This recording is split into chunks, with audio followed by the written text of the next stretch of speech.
Know any YouTube vids that show how to balance your budget at the start? Yeah, sure. In most instances, tax the fuck out of everyone instantly. Max out education. Depending on the situation you're in, max out tariffs. Depends on if you're planning on doing any immediate early industrialization or not. And then administration kind of depends, right? Now, I'm in a weird spot. You want to be opting for 100% administrative efficiency at all times. But I'm in an odd situation where I have a population of 19 million. And my primary culture cannot give me enough bureaucrats to get where I want to be, right? It just can't. It's not possible. Lower them if bored. Yeah. I've seen a lot of people like, oh, these big snide bet. No, just tax the fuck out of people. Unless you're really leaning into industrialization, which some countries do, admittedly. If you're playing someone who's like rather large or, you know, already populous and literate enough to kind of jump into that, go for it. Otherwise, tax the shit out of everyone and make sure you have a solid education budget. That's really important. Military spending, like, it's easy to confuse these starting out, right? Military spending, it's kind of a luxury, but if you can afford to keep it up at all times, do so. Because that will just generally trend towards higher soldier percentages across all of your regions, right?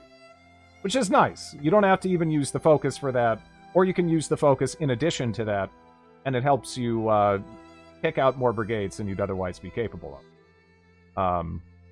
But as far as, like, yeah, the stockpile, you can lower that down as long as you're not worried about being imminently attacked, right? You know, don't do the, you know, the thing where you have them at, like, you know, minimum organization right next to the enemy army or something. That would be bad. That'd be problematic. But yeah, don't be too afraid to, like, drop it down, especially to, like, half or something like that if you're not in a big war. That's pretty much it, honestly. Balancing the budget is pretty simple. When you're industrializing, though, it's a little bit different. You might want to, like, lower taxes on everybody except for the rich, because, you know, fuck them. They're just going to spend that on goddamn clipper factories and weird shit, and you don't need any of that. You don't need any of that.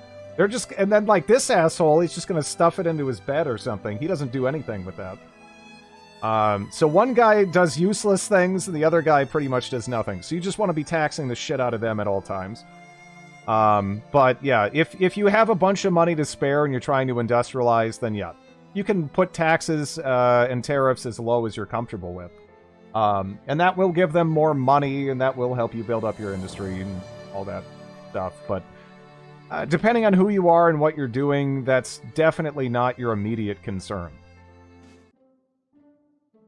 Do you think having more states matters a lot in this game? As in, would you rather have one state with twice the population? If you could have your population centralized, that's largely very good.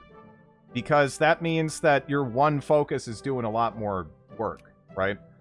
Like, one of the issues when you're playing someone like, say, Morocco, right? Is especially, you know, you start out as, you know, an unciv. So you only get that one focus point for ages, right? And you have a shitload of regions. And your population is not concentrated in any of them. They're pretty, like, evenly distributed, practically. At least across several of the major ones. So that means that your one focus can only do so much good. But if you just have, like, a couple of, like, fat states, then yeah, you're good to go. That one focus can suddenly do a whole lot more work.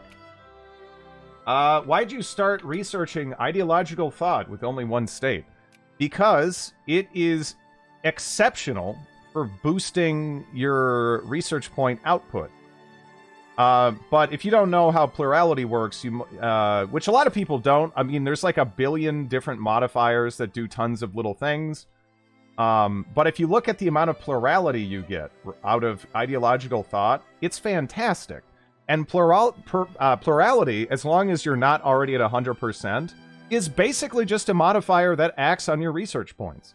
So in a lot of instances, I think ideological thought is pretty arguably like one of the best first texts that you can research. There's the classic medicine opener, but in a lot of instances, I care more about getting more research points than just about anything else.